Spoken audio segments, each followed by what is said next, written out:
And we are live. Are we live? We're live. It looks live. Welcome, everyone. Hello, hello, hello. My name is Jodine Dorce. I am the founder of Dorce Creative Production and host of my own web series called The Silver Lining, as well as host of Apollo Music Cafe and Capital Jazz TV. ADAMA, the African Diasporic Art Museum of Atlanta, has a motto: everywhere we go, there we are. The ADAMA team is actively building bridges across the diaspora with the power of art. We want to thank the board of ADAMA for creating this platform. The ADAMA Arts Salon is a weekly series of conversations with artists, scholars, curators, and more, whose work and works center around and on creative expressions of the African diaspora.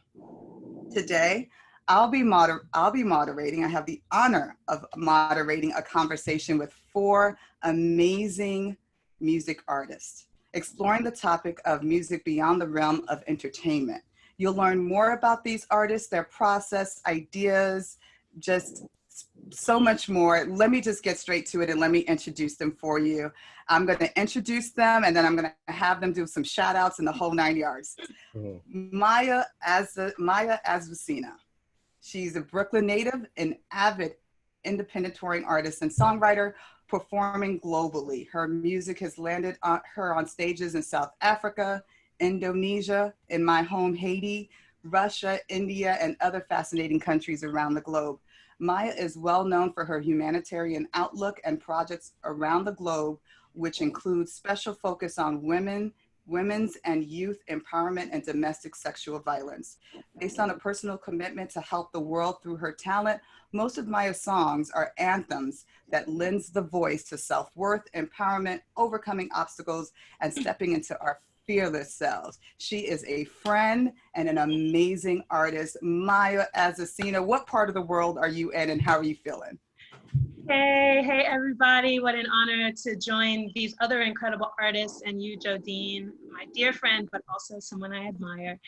I am from Brooklyn, but I quarantined and have spent this year primarily in Istanbul, Turkey. So I'm in Turkey right now, y'all. Nice.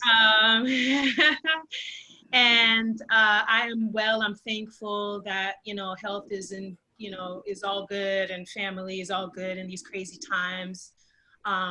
I've been up and down in terms of my emotional reaction to white supremacy and things of this nature, but being an artist, this time has also brought a lot of new songs and a lot of reflection and writing and just more clarity on who I can be in this particular time and climate.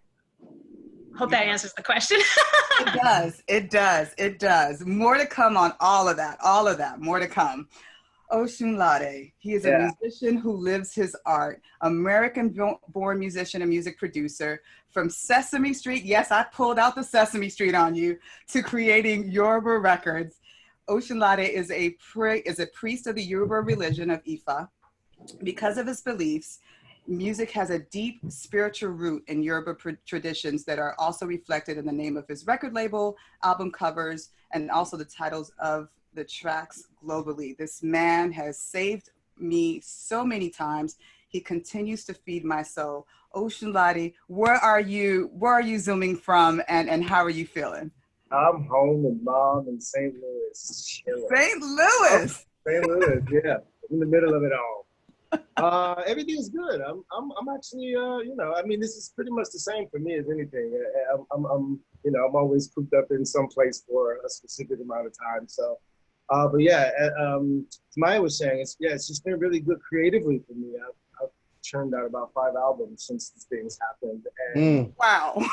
yeah. You know, I mean, it's a lot of things to write about and to speak about it. Again, what I was saying was it's a reflection and it's a perspective of everything that's happening. And, you know, but yeah, we'll get into all that. But yeah, I'm good. I'm enjoying the change and the vibration and the social awakening of everybody. So that's interesting and welcomed situation for me. Perfect. Next artist. She needs no introduction. I've been following this sister for years. She's the voice okplayer.com, proclaimed as one of the most formidable microphone mavens in the game. Sa-Roc has carved out her own lane through a combination of airtight world play and intelligent concepts. She performed alongside artists like Talib Kweli, Dead Prez, and was recently featured on NPR's Tiny Desk, and she ripped it. If you've not seen it, when you finish the Salon series, please go out and check it out. It is amazing. Sa-Roc, how are you feeling? What city are you in? How's it going? Thank you. I am based in Atlanta right now. I feel good. I have had moments of extreme clarity and I've had moments of extreme anxiety. So there's been like that kind of roller coaster that I feel like we've all experienced during this time. But I feel like it's offered me moments to self-reflect and just really recenter that I don't often get when I'm traveling on the road and just constantly connecting with folks. So I've definitely taken moments to reflect and be grateful for this time of solitude, for sure. That's excellent. That's excellent. Wow.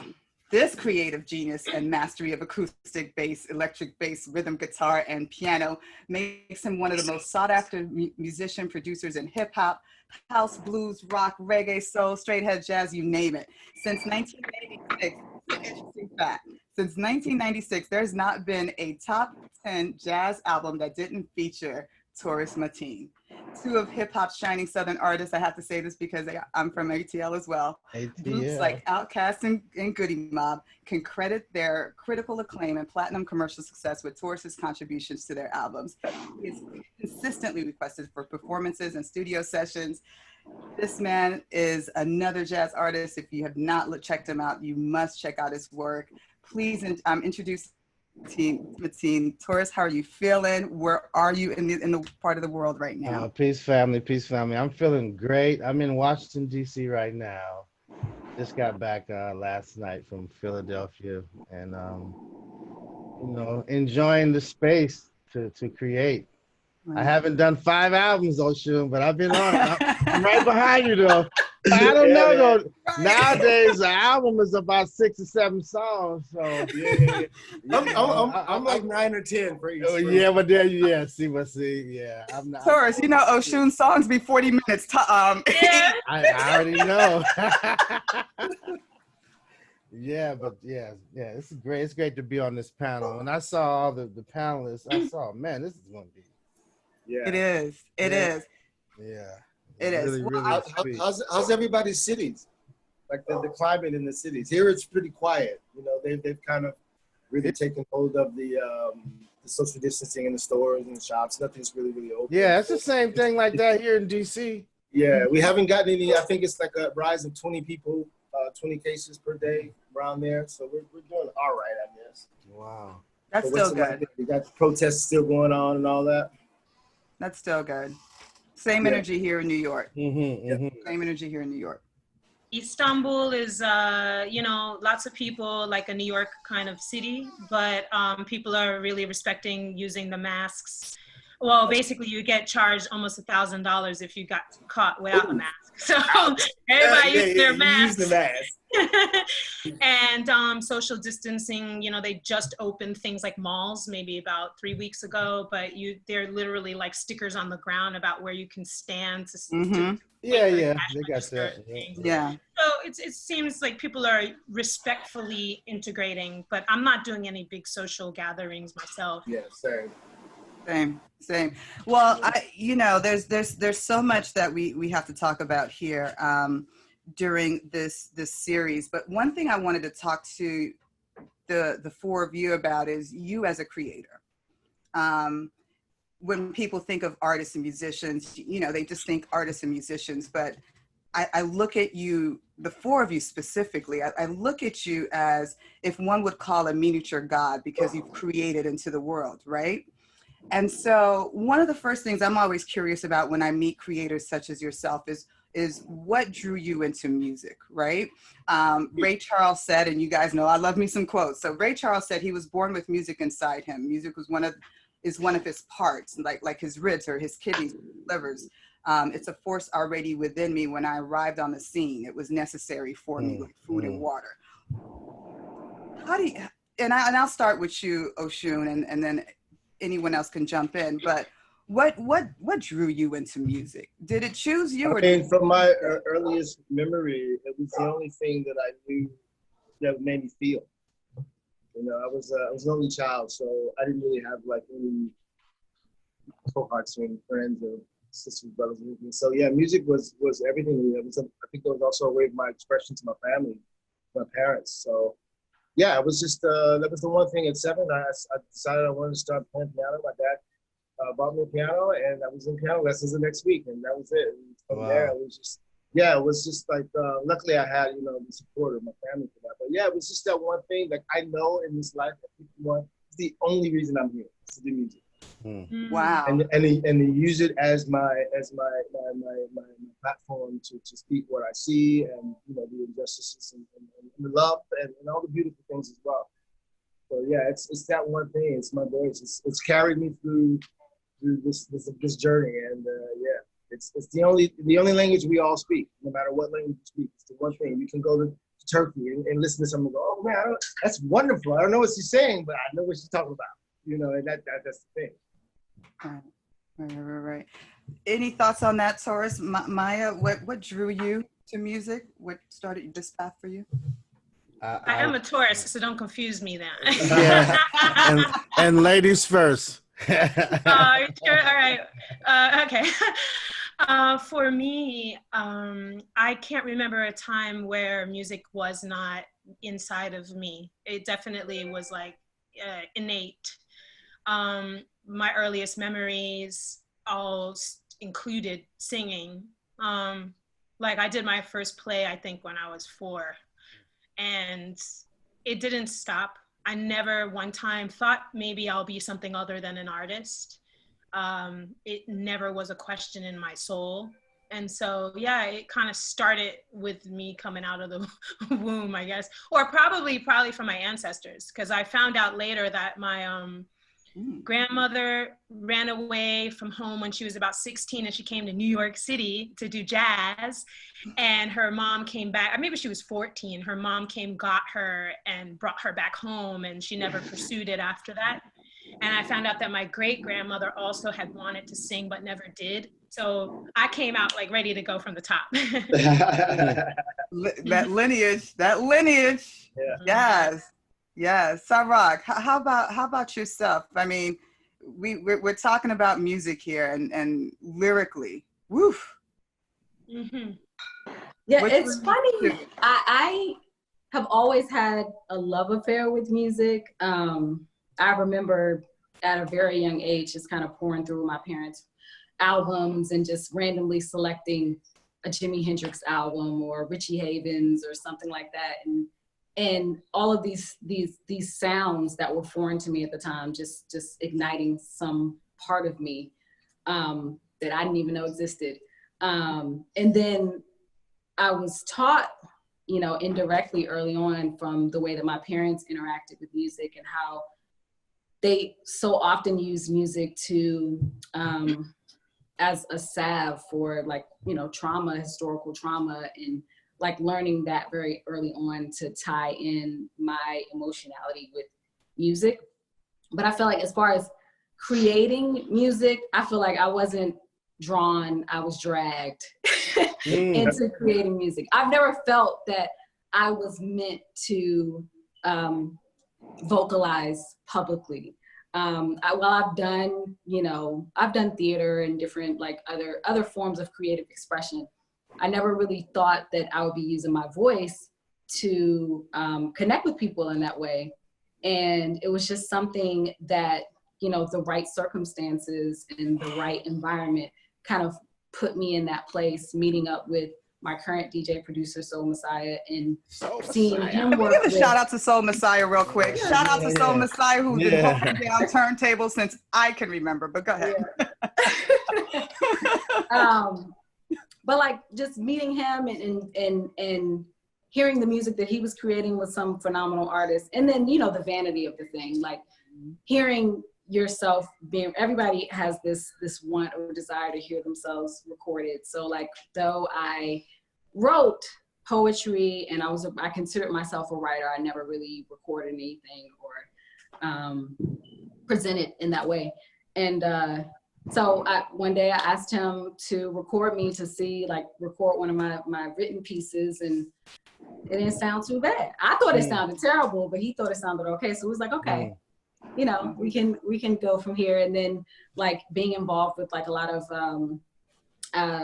events that surrounding community activist events in Atlanta, and being once again forced on stage by the homie Iros from WRFG in Atlanta, like just calling me on stage to spit, and then seeing the response of people who had no connection to me, no idea of what my intentions were behind my words.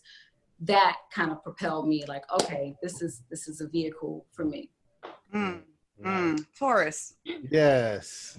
Well, I tell you this, my auntie, she told me a story. Actually, she let me see the full story. She's like, baby, you got lost at the swap meet. We couldn't find you. And I was standing up looking at a guitar. It was for $5. And then when they found me, I told them I wanted that guitar. And so that was the start for me. My uncle had bands. My mom's youngest brother, and she has a younger sister, but the youngest is the brother. And so we used to watch him rehearse and stuff. My oldest brother got an instrument first, a snare drum. I put a hole in it, so of course he was mad. So I was always like interested from a very young age. I remember my grandfather coming over and playing boogie woogie piano for me and my brothers and tripping us out. And because he would do it like once a year or something. And we didn't even know him to be a musician or nothing. It was just like, what? And we would be bugged out, and then he would leave.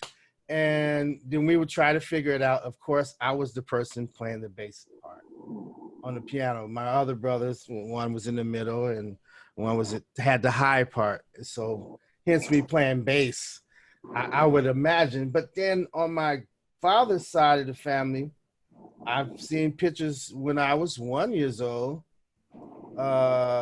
standing in the picture, and he's holding an acoustic guitar. And I was like, okay, well, dang, I've been seeing guitars since, I probably don't even remember. And seeing those pictures, coming across those pictures, alerted me to that fact that, wow, okay, you thought it was when you were 5, but it was actually when you were 1. My grandmother, who was a good friend of Maya Angelou, and I remember being in the living room hearing them talk and telling me to, practice BB King and putting on records, put a stack of records, and then they'd be talking in the living room, and then I got to figure out what's happening.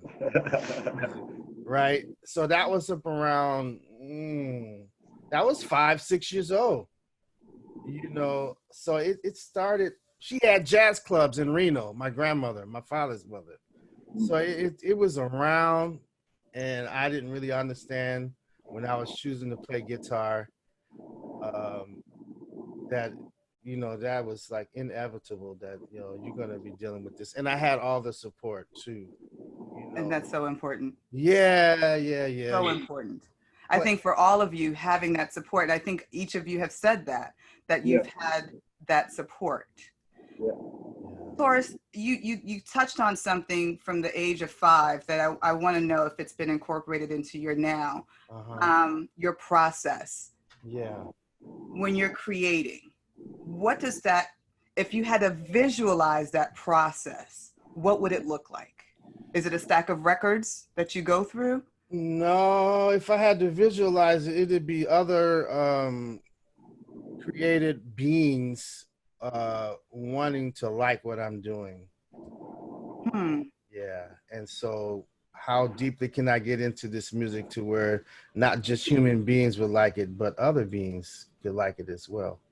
You know, because we share not only this planet, but all these systems of, you know, creation with many other beings. So it's not, we don't just affect what's happening here on Earth. What's on Earth affects all of the other places that we are sharing, you know what I mean? So when I'm dealing with going deep inside, it's not just for the purpose of this physical reality of us human beings that, you know, we on this planet right here. It's a lot of other things involved, a lot of other beings involved, you know. And so that process for me is emptying out so that whatever is poured inside can truly be that thing and not what I think that I'm making up on my bass or on piano or whatever. It's like you know, really surrendering so that, you know, the grand spirit of all of us can take over and make the music,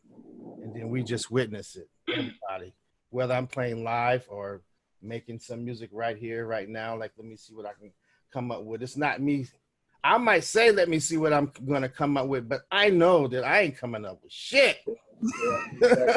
Yeah. So some people would call that channeling. Yeah, sure. Or streaming. I call it streaming because I already have the intention to be the vessel.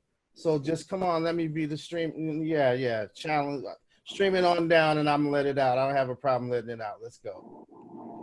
Maya, you're shaking your head. Your creative process, are you agreeing, or is it something a little bit different?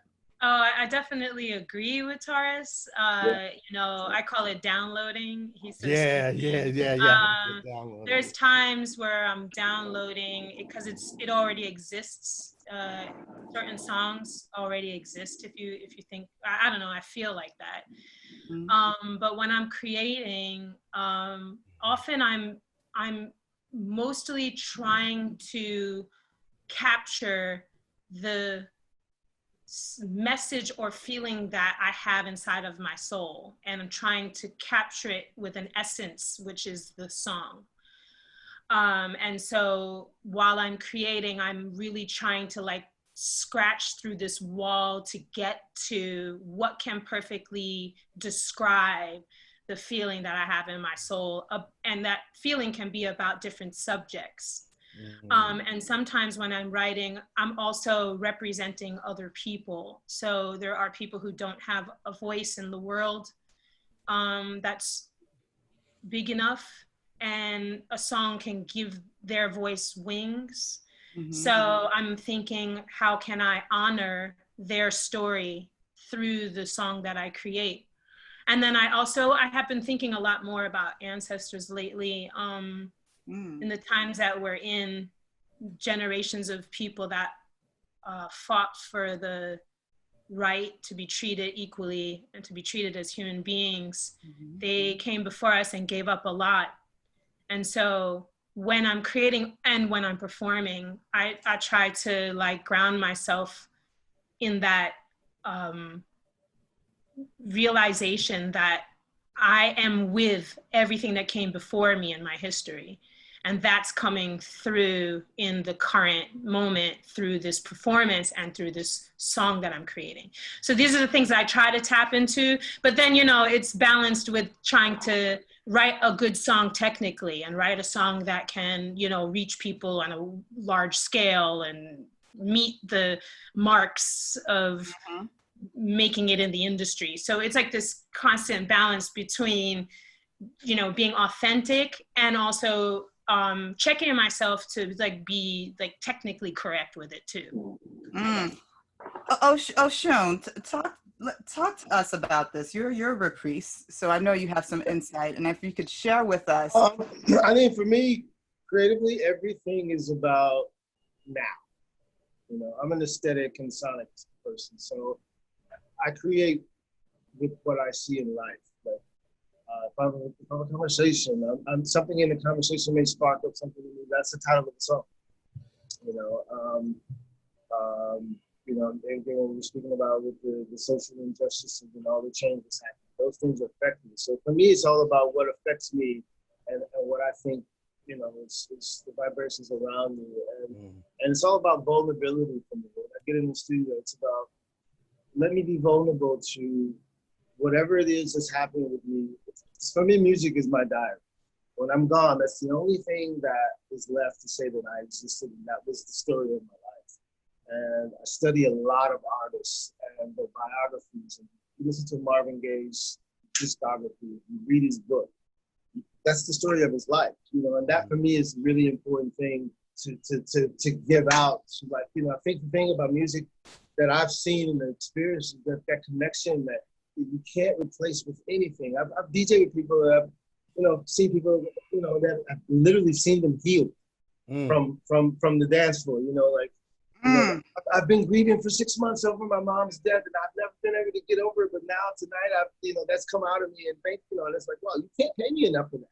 And I think that when I go into that the connection, that thing is that honesty and that vulnerability that you just, again, what Tarus said is just submitting to whatever that moment, that thing is. And I think that's that channeling as well, but my approach is always, what's going on with you right now? What is it that I need to release? Because then I can move on to the next song. Because there's another instance coming up in my life that I got to talk about. So that's my process. Sa-Roc, when you have pen and paper, where are you going? How does it flow? What does it come from? What everyone has said has resonated really deeply with me, and I can connect to all of it, because really it is about channeling for me as well. Not only the ancestors, because I feel like I've been compelled to do this thing. In many instances, it is they who are speaking through me. You know what I mean? Especially when I can't find the words. And in many aspects, also channeling the deeper parts of myself that I either have been afraid to access or didn't even know, have yet to uncover or discover. And so it is that, what Maya was saying, that balance between,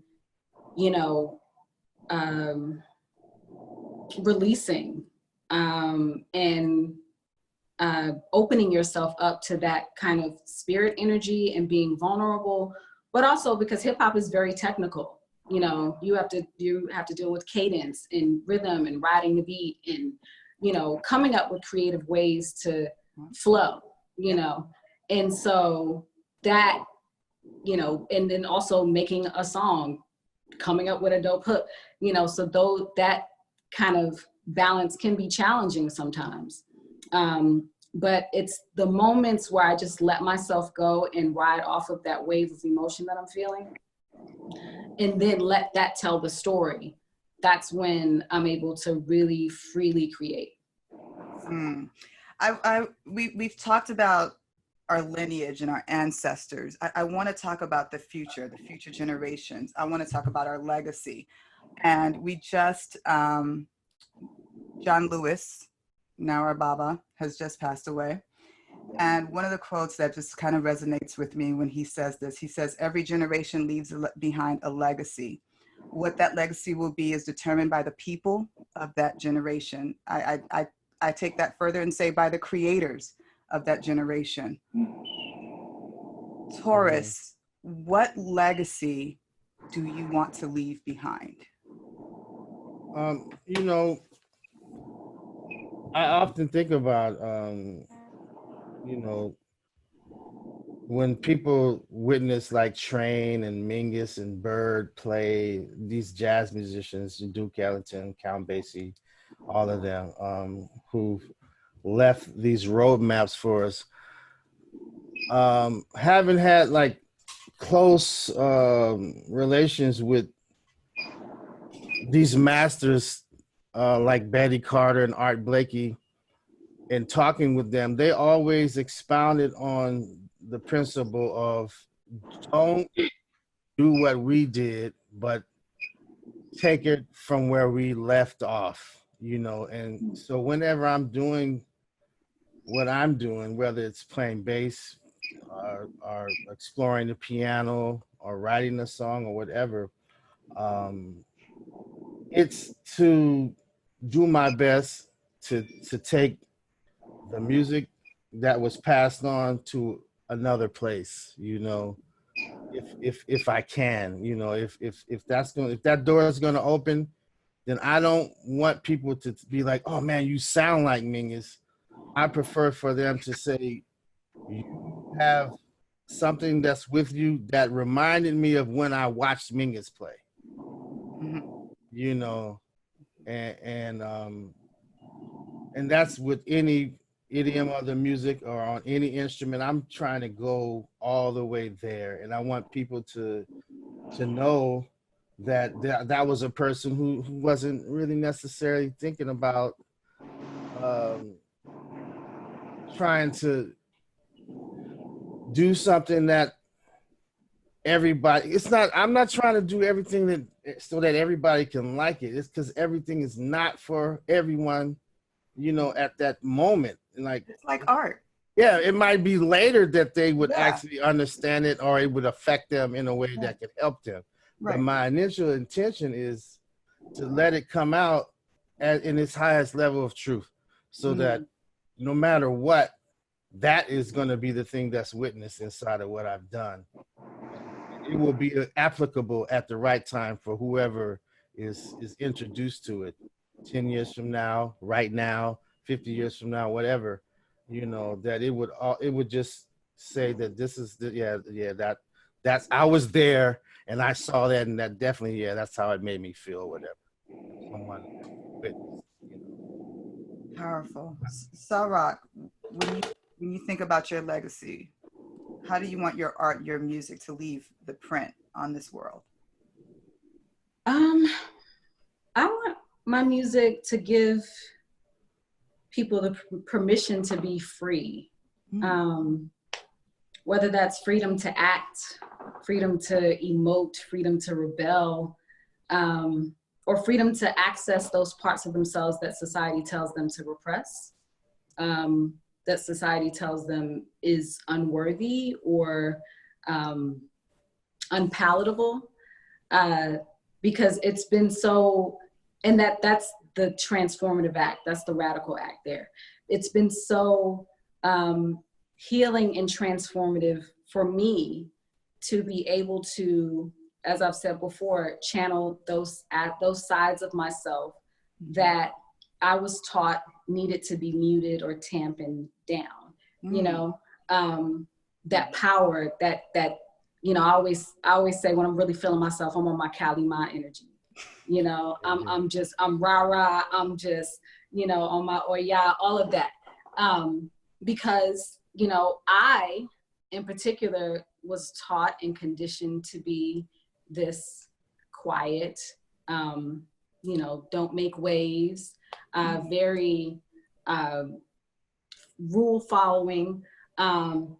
And so in the discovery of my art, in the discovery of my purpose, I learned to reject those restraints, some self-imposed and some societally imposed.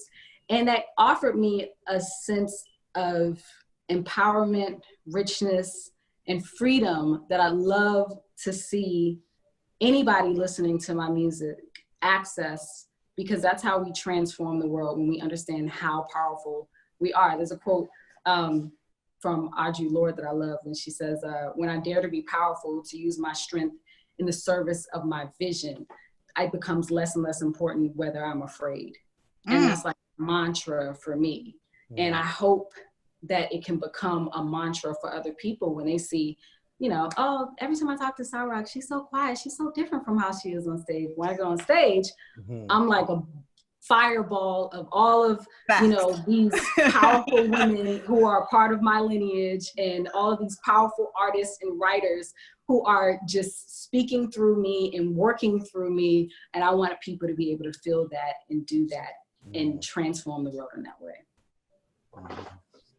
Beautiful. Maya, your legacy. So a couple of things come to mind. By the way, I'm in like Sa-Roc school, so you know. All right. I'm in the school, so amen to everything everyone else has said. What I think about truth is that truth is timeless. So I seek to create songs and music that's classic and therefore timeless. You can look at any party and you can drop a Stevie Wonder joint in the middle of any current song and everybody still runs to the dance floor and sings along at the top of their lungs. You don't say, oh, what is this 40-year-old song you just threw on? You know, nobody says that, because when something is classic, it's timeless. And that is the kind of legacy that I desire to be able to have with the songs that I write and create. That they don't feel stuck, but that they are always kind of representing the truth, because the truth is always never out of fashion, put it that way. Another thing that I would like to say, which kind of reflects on Sa-Roc's position, is this. I have a saying, a victim is somebody whose power was taken away from them. A survivor is somebody who made it through and has much to celebrate because they made it through. But a warrior is somebody who takes their power back. And what I would like for my songs to do for people is to remind them of their power and remind them of the power that they may have given away. So many people walk through life with a victim mentality and they don't realize that they actually have given their power away. And it is really just a shift in perspective for them to reclaim their power. And it starts in your personal life, your personal environment, and then it extends from there to society and politics. But within ourselves, we often have given our power away, and there is a reclaiming of power. And why I say art, I'm an advocate for art as power. Art is my weapon and my way to just zing people and be like, not just wake up, but remember, you are mighty. Remember, you are beautiful. Remember that you are somebody. Remember. And that singing it, like being on stage and being in a position to give people that and have people wake up and be like, I can do this. I don't have to stay in an abusive relationship. I can do this. I can quit that job. I can do this. I can start that thing I always wanted to start. And man, if art can do that, if I can create something that makes people remember that, then I have definitely fulfilled my purpose. Wow, Osun. I mean, I see you. Osun, you over here passing the offering plate. I mean, no, it's hot out here, man. I'm in St. Louis. It's 92 degrees and 100% humidity. What are you talking about? It's hot. Yeah. But when I think for me, you know, I guess I've experienced so many situations where I know that my music heals. So that for me is that's the purpose. You know, I think I again, going into it, it's always the honest part of me. So it's yeah, I just want to leave something that heals people, you know, make people feel like they're loved and that they, the things that I've experienced that they connect with, that, you know, it's honest and it's you know, the music, the vibrations are really, really powerful and strong, and, you know, depending on what key it is, it makes you feel certain ways. And I always approach music initially with the heart in mind. You know, it's always, you know, it's always about like, we get some funky drums, but I'm gonna give you those chords or, you know, the roads or something that's gonna really put you in this calm state of, okay, let me settle down, let me remember, let me, you know, what Maya was saying, let me be. And I think that's the part of the healing, you know, that thing of, I'm a really slow energy person. I'm not a very aggressive, I'm very slow. And I think that's the thing. It's like, yeah, let my music give you that. Like, just take it easy. Just be right now, just be. I guess that's for me what it is. I know I have to say, I have to cut this program for a little, but I've got to ask you this question because you brought it up. Okay. When you say that you create with the heart in mind, is that a key? Sorry? Is that a key? Is that a particular key? Is it a particular sound? No. I just think it's my intent. It's my intent and my approach to music. Like, I don't make music unless it's innate. When that moment comes, it's like, I don't care what I'm doing in the world, I have to make music right now.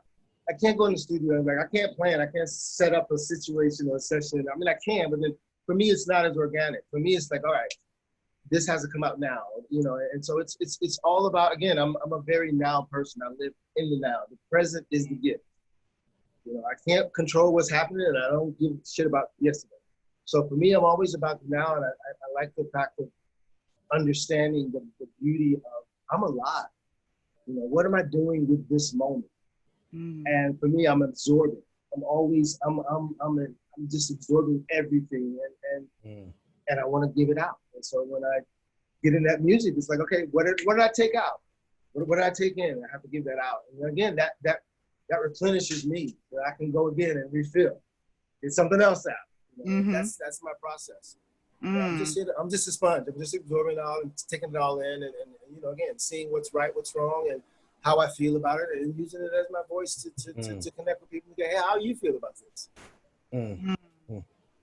Well said. Well said. I don't know about everyone else listening, but I'm so getting my soul fed right now, talking to you all and listening to your process and listening to your way of being. It's just woof, chillings. Okay, so real quick, before we move on to the next question, I just want to share with our audience, the ADAMA Arts Salon series is ADAMA's first program of many more to come. So we invite you to join us on this journey. ADAMA will be, and we are claiming it, July 19th, it will be a world-class contemporary art museum and cultural institution highlighting the global Black experience.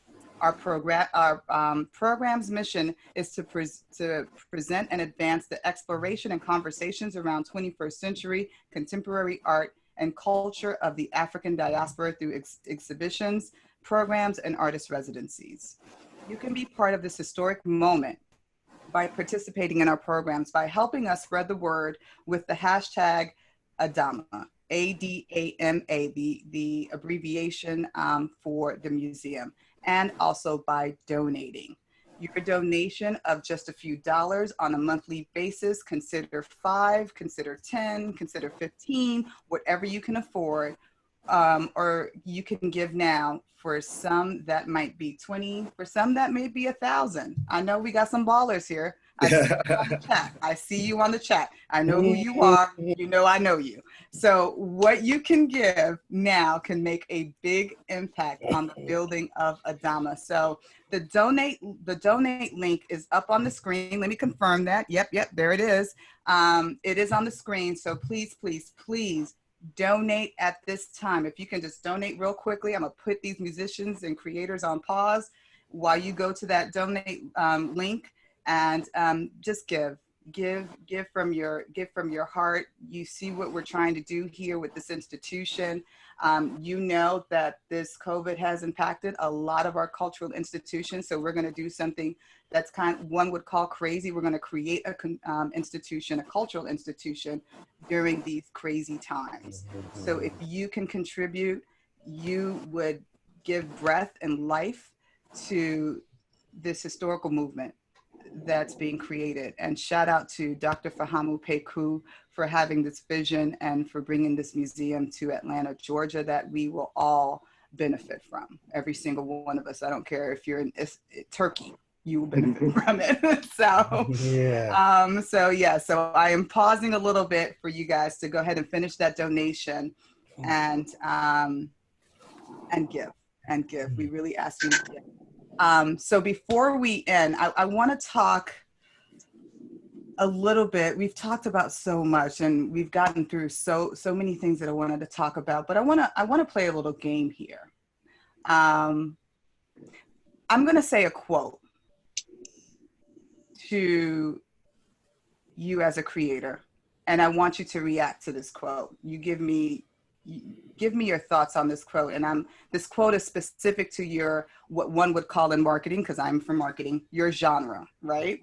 So I'll start with Oshun. My genre? No.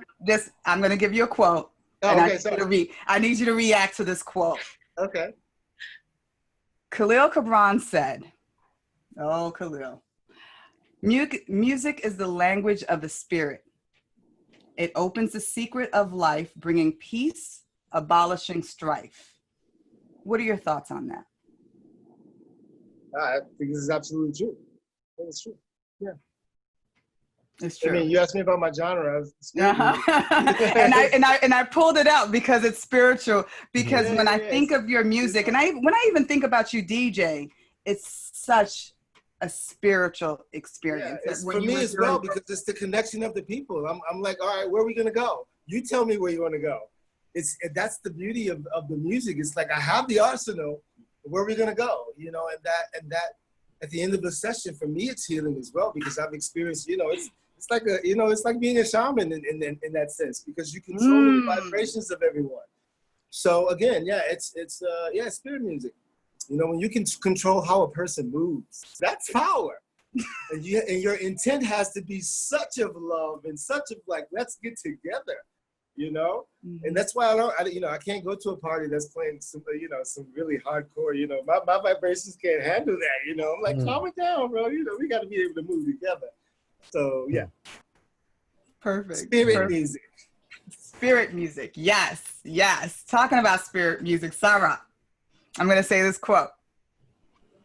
A quote says, from Quincy Jones, I guess hip hop has been closer to the pulse of the streets than any music that we've had in a long time. It's sociology as well as music, which is in the keeping within the tradition of Black music in America. What do you think about that? I feel like that's absolutely true. I think absolutely our music has always been reflective of the social conditions in which we've existed. But hip hop in particular, because it's a music of young people, it was born as a music of young people. I feel like it was more unfiltered. It was more reactive, you know, and just a lot of the methods that we use now, even what we're doing takeovers, you know, a lot of it has to happen in the moment when we're doing responses to what's going on in society. It's very timely. It has to happen in the moment. And it's rare in that it's one of the genres that it needs to be expressed quickly, because you have hundreds of other artists that are going to hop in and bring their take on it, or they might, you know, blaze this track before you can get a chance to do it. So like, you know, it is the closest, if we think about the facets, the original 4 facets of hip hop, and the relation of the MC to the griot, or the West African Jali, the oral historian. That's exactly what we've done since the inception of hip hop. We've used music as a tool to reflect what was going on, to reflect the energy, emotion, and it's such a radical way to do that, especially since you have, you know, these young people who are on the ground and have expectations of them to share their perspectives and really speak to or amplify the voices of those who don't have that privilege, you know. And that's what it has been since it started in the Bronx, you know, where the world didn't know that the Bronx was burning. The world didn't know that there was this, you know, immense poverty, that there were these amazing, creative young people who were creating this culture. And it was so like natural and organic until, you know, they started exploiting and capitalizing off of it. But like since the beginning, it's been that, and it remains that. So absolutely, it speaks to culture, it speaks to social interactions and relations, and it is one of the most profound ways in which we can really listen to a song and immediately harken back to a particular time period. You know, we can, you know, hear, you know, we gonna be all right, and know that was at the height of like police killings and police brutality, and you know, we can hear what's the song? All in the Same Gang, and instantly we know, oh, okay, that's East Coast, you know, West Coast beat to gang stuff. And so like, it's literally a historical document, a sonic document. So I absolutely agree with that, and absolutely have kind of taken that responsibility on as an artist to continue to, you know, work in that role. Beautiful, beautiful. Tarus, Wynton Marsalis said, jazz comes from our way of life. Mm-hmm. And because it's our national art form, it helps us to understand who we are. What are your thoughts on that? Well, the first thing that came to my mind was how we are so many different types of people, you know. And you say like who we are, okay, like some people tend to believe that they are directly descended from people who came over here on slave ships. Some people feel that they're descendants from people who were already here, from the indigenous people. You know, like, so when we talk about this music, jazz music, the art form of America, it's rooted in many lanes, you know, and which makes it so diverse. Well, it should be diverse.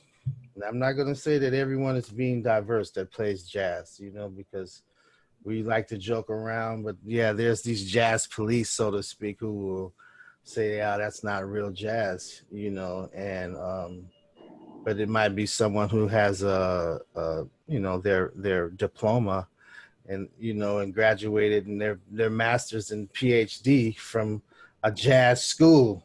Mm-hmm. But if you put that person on a stage with, you know, a real jazz master who really, like, he was one of the creators of it, that guy with the paperwork wouldn't even be able to play with them. He wouldn't be able to understand their language, you know, but put him on stage with the people that he went to school with, and they will all probably be lovely together, you know. So I hate that you just use that word lovely. No, I'm serious though. No, I'm very serious about like the loveliness of it. Like, for real, they would be, you know, it would probably be really great. But that doesn't mean that you know, it's the real way that the tradition of this music, it, you know, has come about. And a lot of people like to say that it has come out of a struggle and you know, just a hard place and hard things that were done that made this music come out. Not all of it was, you know, from that place. A lot of it's come from a very blessed and loving place, you know. There were some people who were able to be in the condition of slavery and bondage that still had certain freedoms that other individuals didn't have. So that would mean that whatever came out of them artistically, you know, would be different than someone who was just always in the field. You know, so it's not always out of a place of hardship. You know what I mean? It could be out of a place of, I'm thankful, although this is a test for me, and I do see the blessing of I'm not in the field like that. And this guy's allowed me to be a Muslim, because a lot of slaves were able to practice their Islam. Those that were Muslim or those that were practicing different forms of African tradition and spirituality, they were allowed those things, you know, and then you have a group of people who, hey, they shutting it all down. So it's kind of hard to say that it's one way, you know, that the music has only come from struggle. And so for me, jazz is you have to find that place inside of your spirit that creates and connects with whatever was given and passed on, like, again, passed on from our masters, you know, that the music came out of, you know, when we're talking about. And then jazz is a term that was created put onto the music that we didn't even put onto the music. You know, so then it's like, you know, that's almost like a loaded question. But Yeah. but jazz is something that is latched on to us as a people, but it is far more expansive than people would imagine. Yes. Yeah. Agreed. I couldn't have said that any better. Maya, I want to quote Mary J. Blige for you, and this one is very interesting. And I'm thinking about your song Unleash Me, and some of your other songs that I'm a fan of. Music makes us want to live. You don't know how many times people have told me that they've been down and depressed and just wanted to die. But then a special song caught their ear, and that helped them give them renewed strength. That's the power music has. What's your thoughts on that?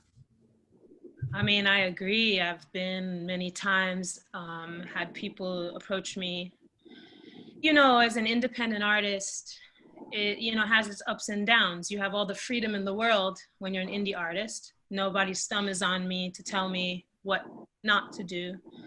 But then the other side of freedom, you know, as an artist, is that it's a struggle, and there isn't, you know, support financially and all these things.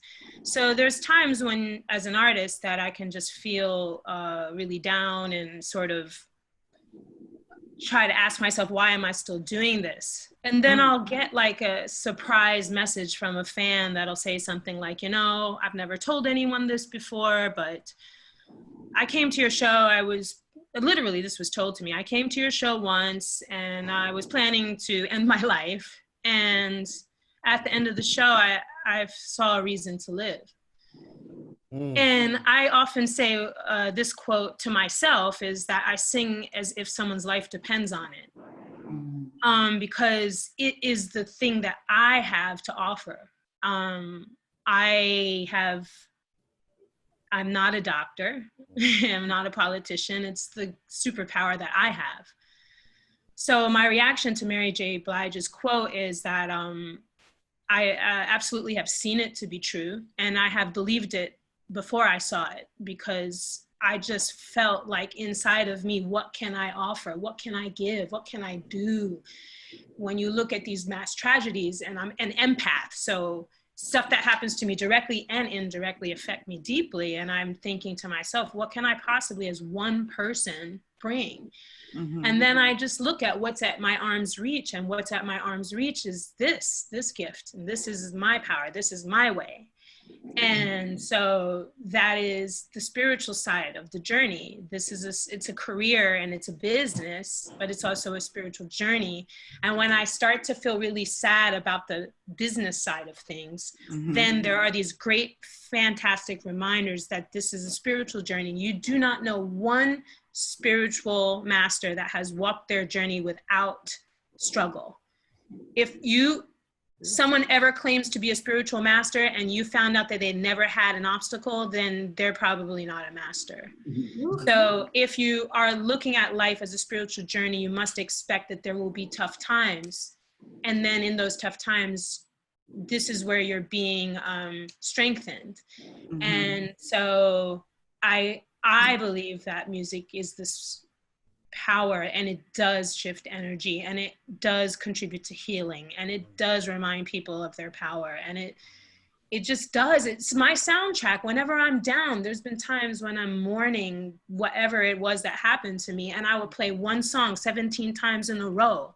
Everybody has had this experience, right? But there was a song that just spoke to your soul. It gave a voice to the pain, and it gave a voice to why you should keep going. And that's, again, what I hope to be able to be as an artist. If I can be what that was for me, for someone else, then I have fulfilled my purpose. So big ups to Mary J.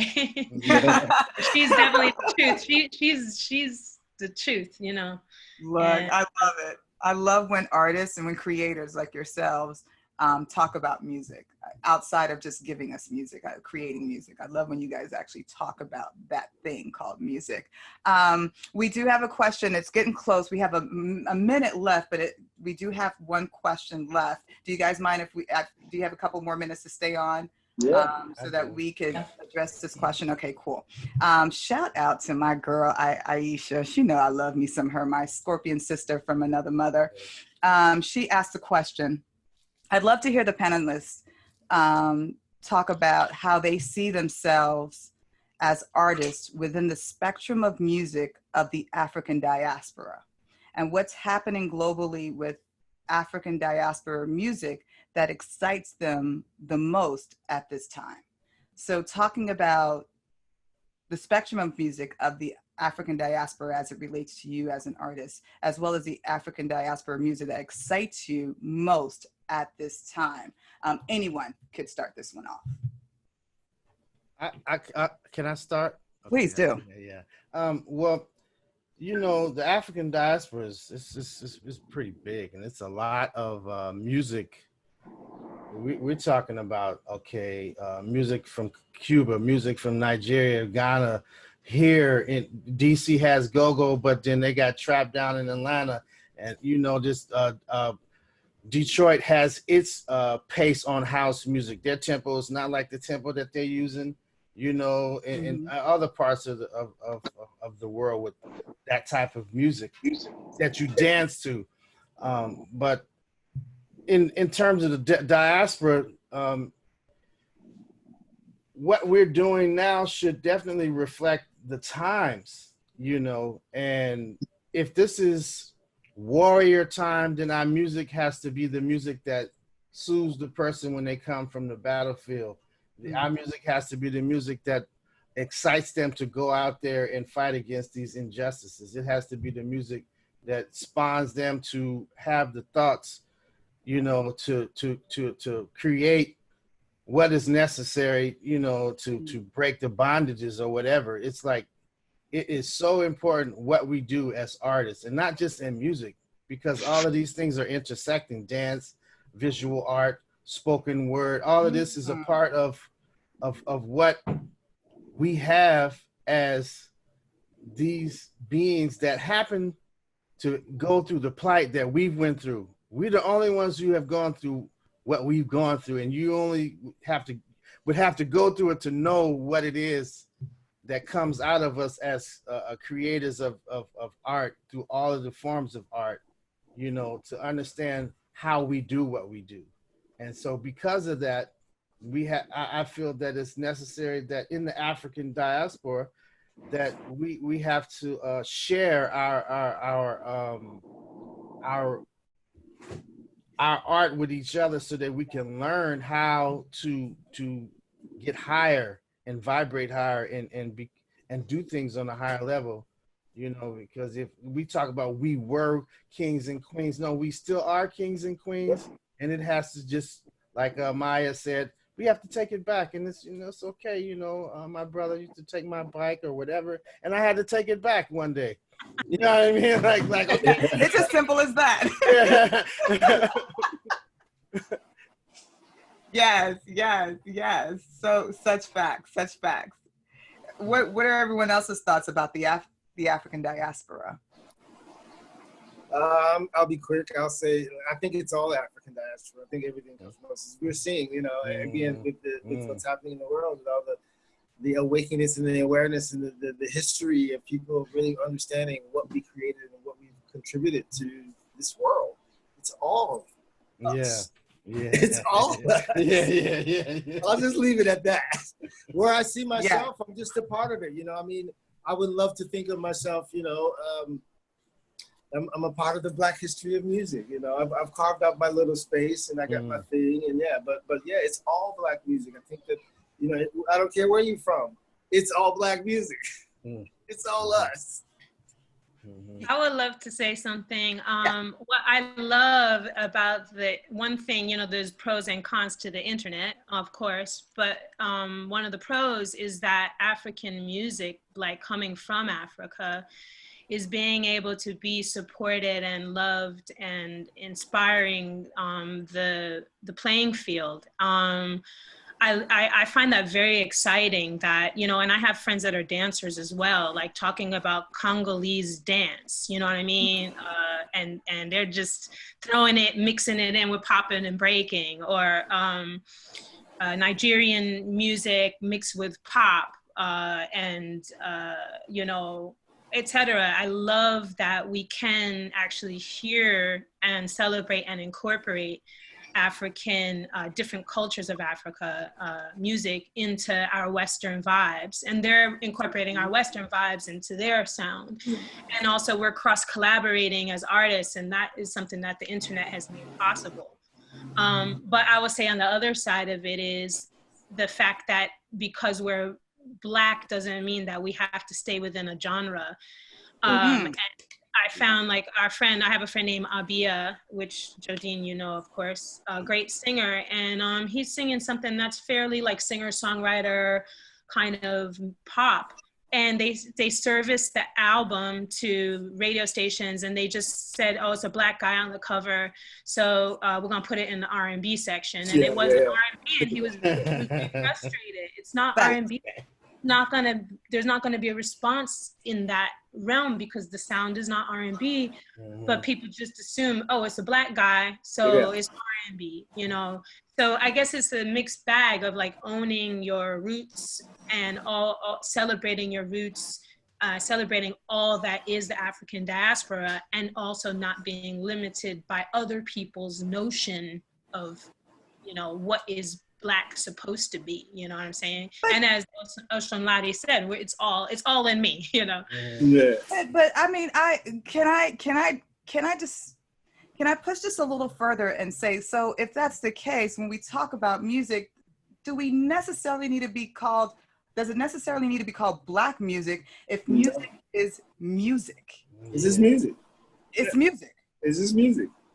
So but there's a little bit of a question here. It is just music, but on the other side, we have been stolen from so much that there is a sense of ownership that we feel towards certain things like gospel and jazz. Like we do feel a sense of like holding it because a lot of have been stripped away from us, repackaged and sold at a higher price, and we don't get the profits. I think about hip hop, Sa-Roc, when she says this. I think about where hip hop is right now. I saw an amazing 5-group Korean group of 5 Korean guys that were killing it.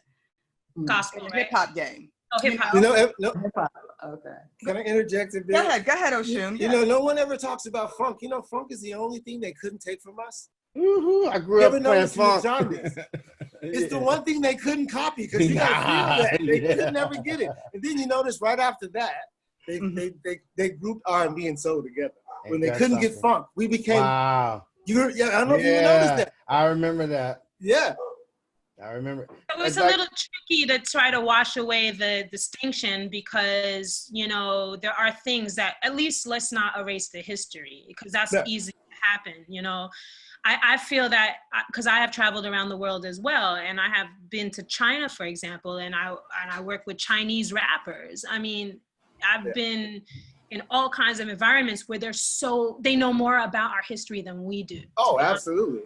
So they have respect for it, and I wouldn't want them not to play jazz. I wouldn't want them not to play reggae and not to feel it from their heart. But at the same time, they pay respect and know where it came from. And that's different than just erasing the backstory, I think. What do you think? Yeah, absolutely. I'm talking about the corporate and the American, you know, the system, the business of music. Yeah, but that's what's so dope about having programs like this with ADAMA, because we are being a part of rewriting the history that was written for us, and that's really important that, you know, we do things like this so that we can give anyone who gets involved with listening to a talk like this or reading it or however they might come across it, that we are the ones who are carrying the torch now. And if we are telling you, no, that's not it, you're supposed to accept that that's pretty much, no, that's not it. This is what we're saying that it is. Because we didn't say that's what it was. They said that. Someone else said that. But like, you know, Oshun says that, hey, man, I'm not going to be raw. I'm looking for this easy way to kind of make it be water and ocean and, yeah, the ocean waves is gonna can destroy a boat, but that's not my intention. I want to flow. We need to flow. So if that's what he said, that's where it's at. Even though you might have listened to something that made you rah with his music, that's not where he's at with it. That's the real truth, you know. And sometimes people will put the things that we do and say in their words, and it won't even necessarily be how we really feel about it. So that's the risk of taking the saying it's no longer Black, but I just think it's just exactly the balance to strike, because if Black means that we get paid less, or Black means, oh, you're a Black actress, therefore we can't bill you the same as we could bill a white, when it becomes a liability, then it's an issue. But I think there's this distinct balance where we shouldn't erase, our history and our ties to certain things, that we were a part of creating, or that we created, It's weird. It's interesting, right? Yeah. Sa-Roc, I wanted to get your thoughts on this before we move on to the last question in the Q&A box. What are your thoughts on what we're discussing right now? As far as we're talking about the diaspora, the African diaspora, specifically, especially when, and I'm telling you, K-pop, you would have thought they invented hip hop. Yeah. Yeah, I haven't seen that, but I've traveled extensively, and in Europe, for example, a lot of when I've gone to France, gone to hip hop events, it's a struggle for Black artists to even get the mic. They're Black hip hop artists to even get the mic. What? There are, it's crazy. And when in Germany, I've seen breakdance and b-boying classes and stuff, and primarily the folks that are in there are non-Black. And there are some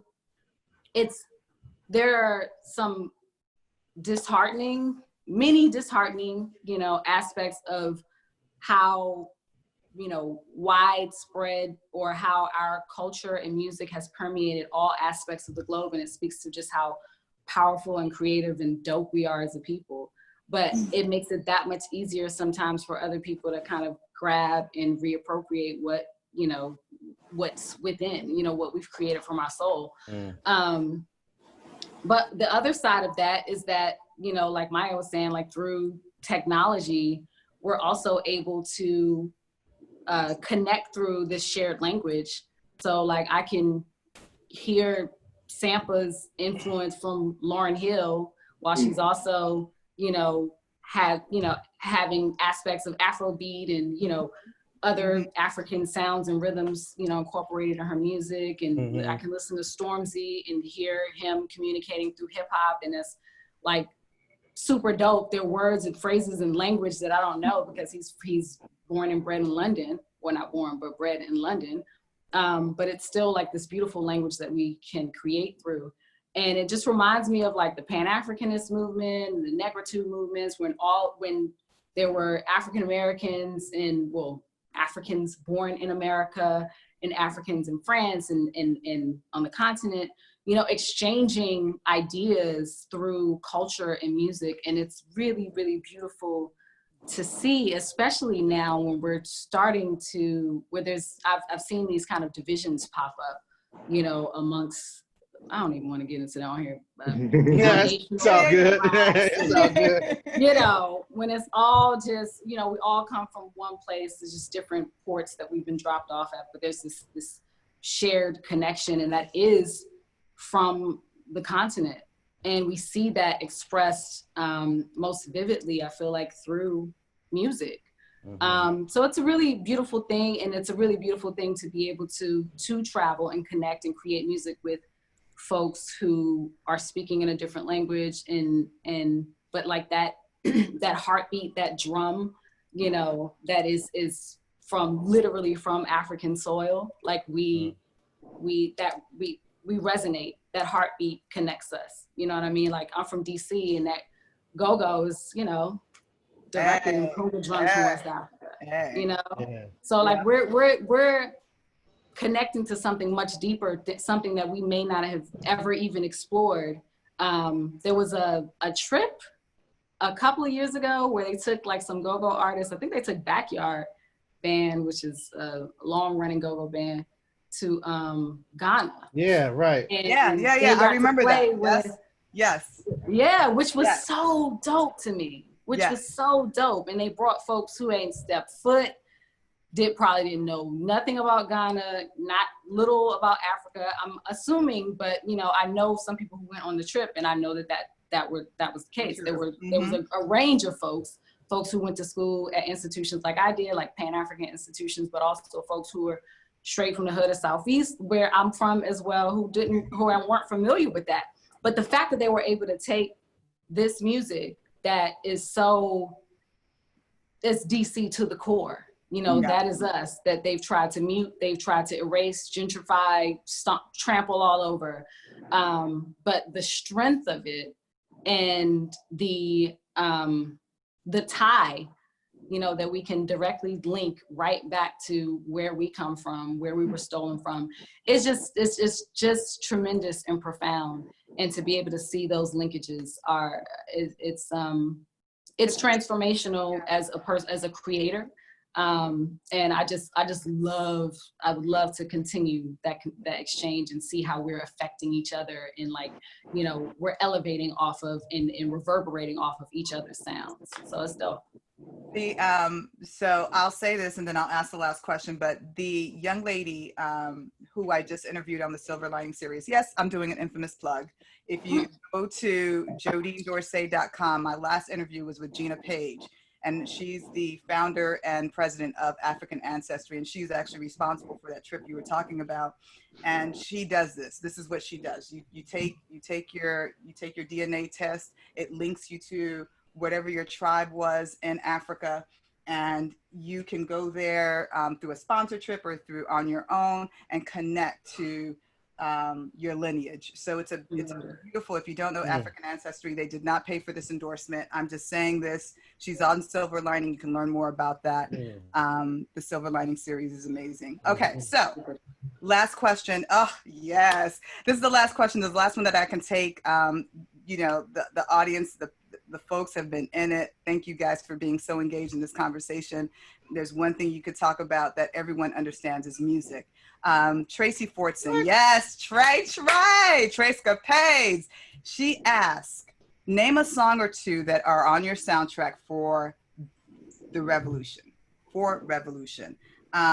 anyone can take this. A song or two that you have on your soundtrack for revolution.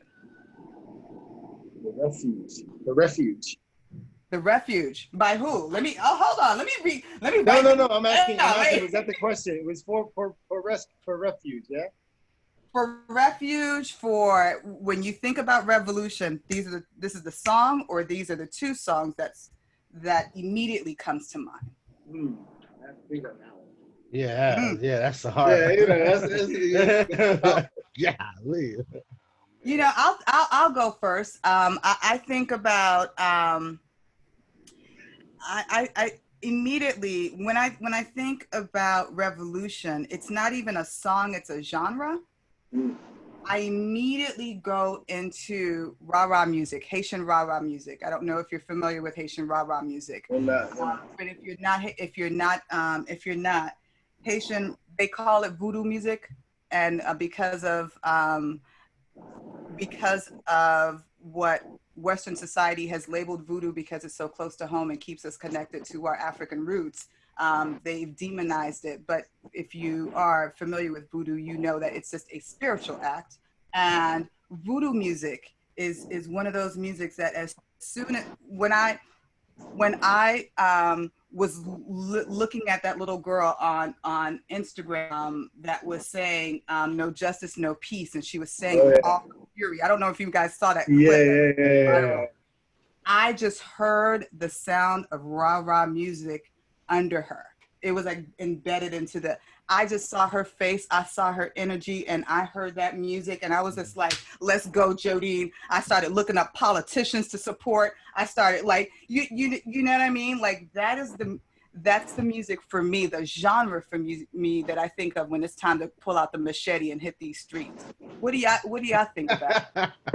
I have one song that I've been playing the last 2 weeks, and it just I love the song, but I realize that it's so poignant for the moment now. It's the Silvers, New Horizon. I don't know if you know that. The Silvers, New Horizon.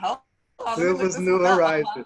It's a fun song. It's a happy song, but it's just the lyrics are I gotta live my life. You know, I'm looking for a new horizon, and I'm looking at all these protests and stuff, and I'm playing this song, and I'm like, wow, it just sounds like you're overcoming something. So that would be that would be the first thing that comes to mind. Anyone else have some thoughts on that? I had well, there's a record that Mark Carey put out, piano player, and there was a song on this record called Roads Ahead that Roy Hargrove and myself sang on. Oh wow. Yeah, it was just wow. So yeah, check that out. And it's called Inside Yourself You Will Find Love. And it's like a house vibe. But I thought of that, and I thought of A Love Supreme, and I thought of Ida Faye from Senegal, and she's a chant singer in a Sufi order that I'm a part of, and it's all about chanting in a way to purify your heart, so that God can, the Almighty can enter your heart, and you can become one with, you know, this complete annihilation of who you think that you are. And that's the thing that comes to my mind when revolution is being spoke of, because we should all be able to deal with annihilating our desires so that we can become one with each other, while being one with who created us, all at the same time. And so those are songs to me that would put me in the state of being, in the state of mind to go forth and do whatever necessary, because even in doing something that is a part of revolution, like you said, when you said grab machete, that's not necessarily a pretty sight. No, but you know, when you're slaughtering a ram or a goat or a sheep or whatever, that has to be done in love. So when you eat the meat and give out the meat, you know, of the portions that are for the needy people and all that stuff to receive the blessing, that slaughtering is done out of love. It's not done out of anger, although a life is taken. Right. So those are the pieces for me. Ida Faye, who's a Senegalese praise singer, of course, John Coltrane, A Love Supreme, and then that song on Mark Carey's album, Inside Yourself You Will Find Love.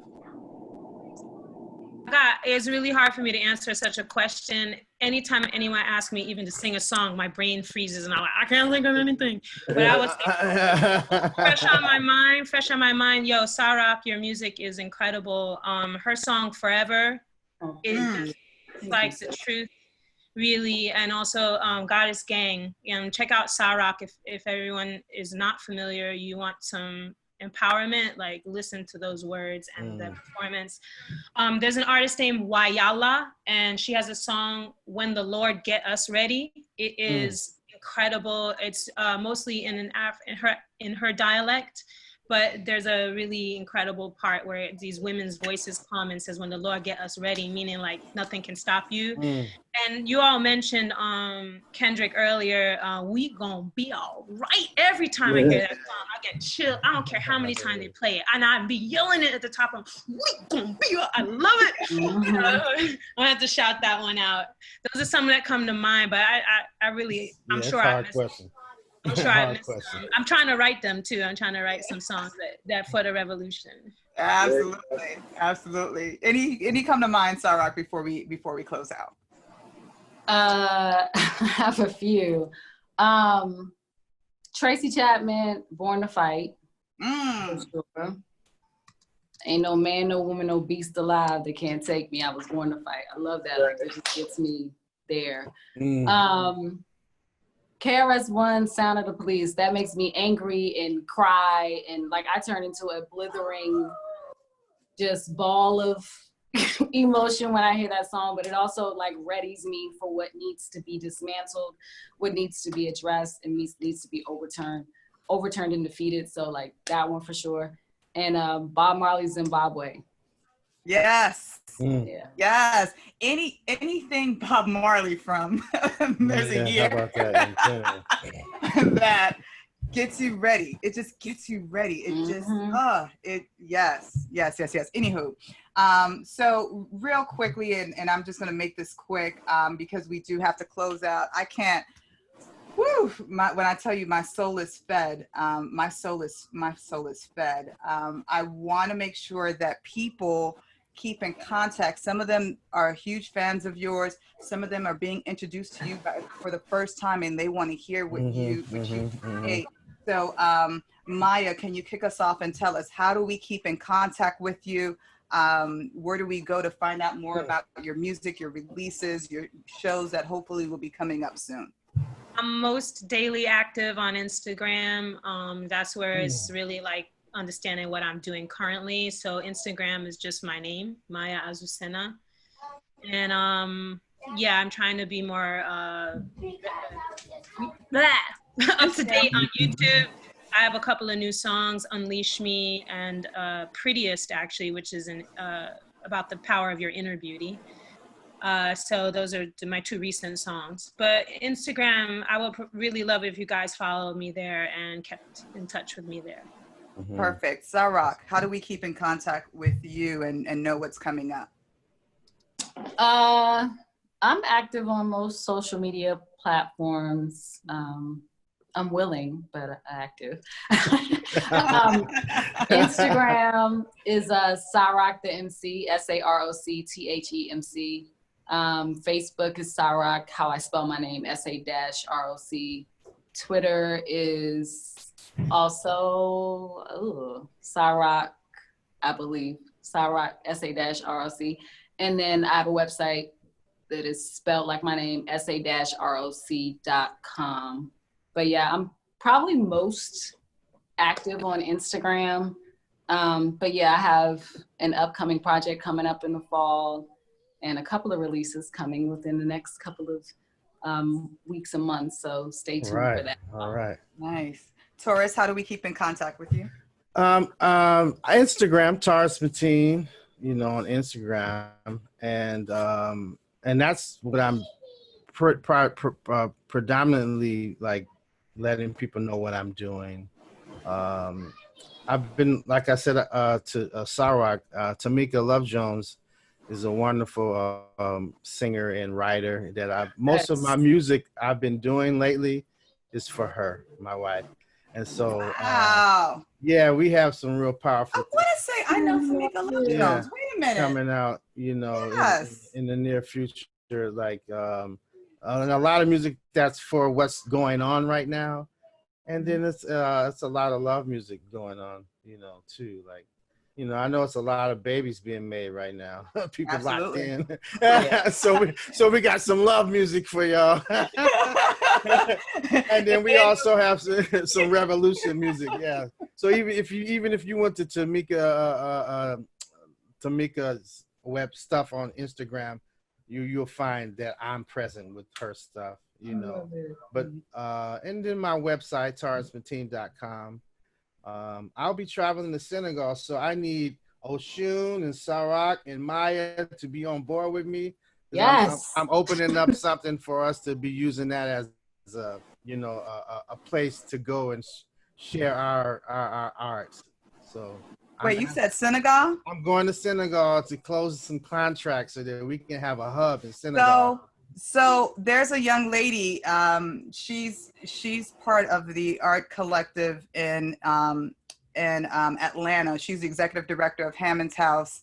I played there a lot. Yeah. Yeah. Her name is Leatrice Elzie. Okay. Please make sure you connect with Leatrice Elzie before you go down to Senegal. She's got you covered. All right. Promise you that.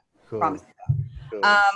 Oshun, where do we get these 5 albums that you just created? And the one that you created just now, because I saw you. I saw you making music while we talk. Instagram, Osunlade Official, Yoruba Records Official, Twitter, Yoruba Records Official, not on Facebook, not on anything else, I don't think. No. YorubaSoul.com is the site. Lots of merch there. Go get your bean bag. Yeah, all right. The music is all Yoruba Records, or just Bandcamp. You can you have 2 labels, Yoruba Records and Yoruba Soul. Yoruba Soul is all the non-house stuff. So yeah, Bandcamp, search Yoruba Records or Yoruba Soul, or you can go to Digger's Factory if you're a vinyl head and search Yoruba, and we got quite a few campaigns up there for vinyl. So yeah. Perfect. Awesome. Perfect. I can't thank you enough, creators. I want to thank you, Maya, Tarus, Sa-Roc, Osunlade, and encourage you to support and follow them. Be sure you all to follow ADAMA on Instagram. That's ADAMA_ATL, because it will be based out of Atlanta, or on Facebook at ADAMA_ATL. You could also subscribe to the email list through the website, and that's adamatl.org, ADAMATL.org. Please note that today's panel will be archived on the ADAMA website along with our previous program, so you can check out some of the other series. Not as dope as this, because we talking about music. Okay, I'm sorry. Right. I had to say that for Hamu. I'm sorry. I had to say that. And because I'm hosting. But if you didn't have a chance to donate earlier, please, we encourage you to contribute to this historical movement that's happening right now with ADAMA ATL. It's a cultural institution that we are going to erect during a time of crazy, when we need it the most. So please support this and future programs from the African Diaspora Art Museum of Atlanta. My name is Jodine Dorce. I thank you for being part of this conversation. I can't thank you guys enough. Thank you for feeding my soul and reminding me who I am. Thank you so much. Thank you. Thank you. Thank you.